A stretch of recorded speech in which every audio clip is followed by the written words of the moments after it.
ఏపీపై Montha తుఫాన్ పంజా విసిరింది. రావడమే బీభత్సం సృష్టిస్తోంది. ఓవైపు భీకర గాలులు, మరోవైపు భారీ వర్షాలతో తుఫాన్ ప్రభావిత ప్రాంతాలు గజగజ వణికిపోతున్నాయి. భారీ వర్షాలతో కోనసీమ, కాకినాడ, ప్రకాశం, బాపట్ల, నెల్లూరు జిల్లాలు అతలకుతలమవుతున్నాయి. ఇప్పటికీ ప్రాంతాల్లో జోరు వానలు కురుస్తున్నాయి. గాలుల ఉధృతికి చెట్లు విరిగి పడుతున్నాయి. కరెంట్ స్తంభాలు నేలకూరుతున్నాయి. కొన్ని చోట్ల సెల్ ఫోన్ టవర్స్ కూడా నేలకొరిగాయి. కమ్యూనికేషన్ వ్యవస్థ దెబ్బతింది. ఎక్కడ చూసినా బీభత్సమే. ఇటు అంతర్వేది సాగర సంగమం వద్ద అలలు ఎగిసిపడుతున్నాయి. ఉవ్వెత్తున ఎగిసిపడుతూ లైట్ హౌస్ను తాకుతున్నాయి. మరోవైపు రాజోల నియోజకవర్గం మొత్తం అంధకారంలోకి వెళ్ళింది. కరెంటు స్తంభాలు విరిగిపడి విద్యుత్ సరఫరా నిలిచిపోయింది. పలుచోట్ల దెబ్బతిన్న సెల్ టవర్స్ కూడా ఉన్నాయి. విజయవాడ సింగ్ నగర్ అంధకారంగా మారింది. గంట నుంచి కరెంట్ లేదు. చీకట్లో నరకం చూస్తున్నారు జనం. కాకినాడ, మచిలీపట్నం మధ్య అంతర్వేది పాలెం సమీపంలో తుఫాన్ తీరాన్ని తాకింది. పూర్తిగా తీరం దాటేందుకు 3 నుంచి 4 గంటల సమయం పడుతుందని వాతావరణ కేంద్రం అధికారులు తెలిపారు. తీరం దాటే ప్రక్రియ ప్రారంభమైనందున తీర ప్రాంత జిల్లాల్లో భారీగా గాలులు వీస్తూ ఉన్నాయి.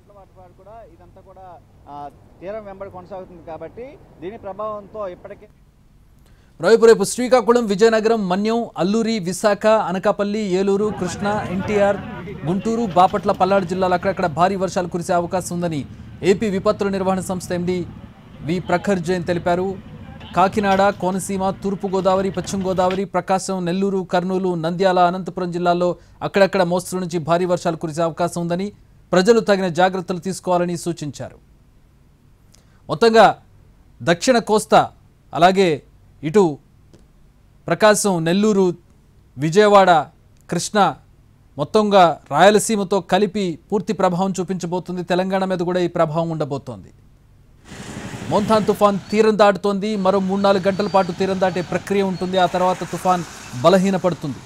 ఈలోపు రాబోయే 24 గంటల్లో చాలా అప్రమత్తంగా ఉండాల్సిన అవసరం కనపడుతోంది.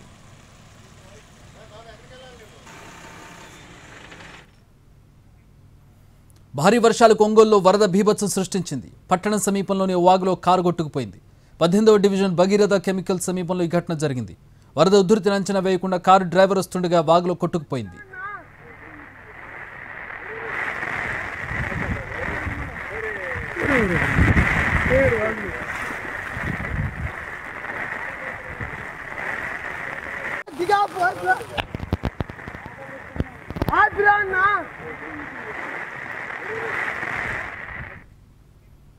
తూర్పుగోదావరి జిల్లా నల్లజర్ల జాతీయ రహదారిపై బస్సుల్లో ప్రయాణాలు మానుకోవాలని పోలీసులు ప్యాసింజర్లను కోరుతున్నారు. బస్సులను ఆపి ప్రయాణికులతో మాట్లాడారు. వాయిదాలు వేసుకోవాలి తప్ప ప్రయాణాలు చేయడం అంత మంచిది కాదని సూచించారు. ప్రభుత్వ అధికార యంత్రాంగం నిబంధనలను ప్రతి ఒక్కరూ పాటించాలని కోరారు. ఇప్పటికే తుఫాన్ కారణంగా షాపులు మూతపడడంతో నల్లజర్ల ప్రధాన కూడలి నిర్మానుష్యంగా మారింది. అధికారులు, ప్రభుత్వం విజ్ఞప్తి చేస్తోంది. అత్యవసరమైతే తప్పితే ప్రయాణాలు పెట్టుకోవద్దని, 24 గంటల పాటు అప్రమత్తంగా ఉండాలని, ఇళ్ల నుంచి బయటకు రాకూడదని చెప్పి విజ్ఞప్తి చేస్తున్నారు అధికారులు.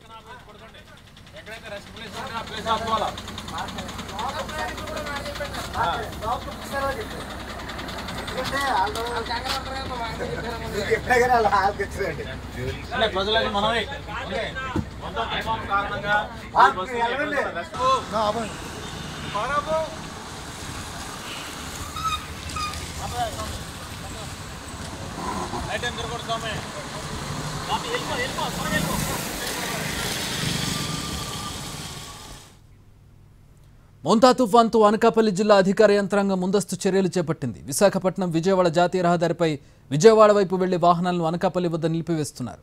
తుఫాన్ కారణంగా ప్రయాణాలు అంత సురక్షితం కాదని ప్యాసింజర్లకు విజ్ఞప్తి చేస్తున్నారు. ప్రయాణాలు మానుకోవాలని సూచిస్తున్నారు.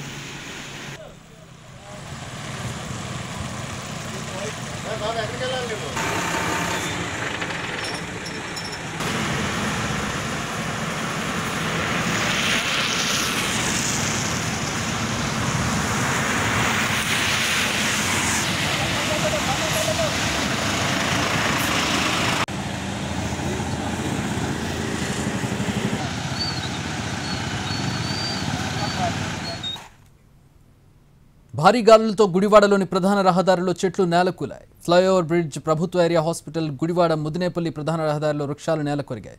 గుడివాడ, విజయవాడ ప్రధాన రహదారిలో 3 చోట్ల నేల చెట్లు కూలడంతో రోడ్డుకి ఇరువైపులా ట్రాఫిక్ నిలిచిపోయింది.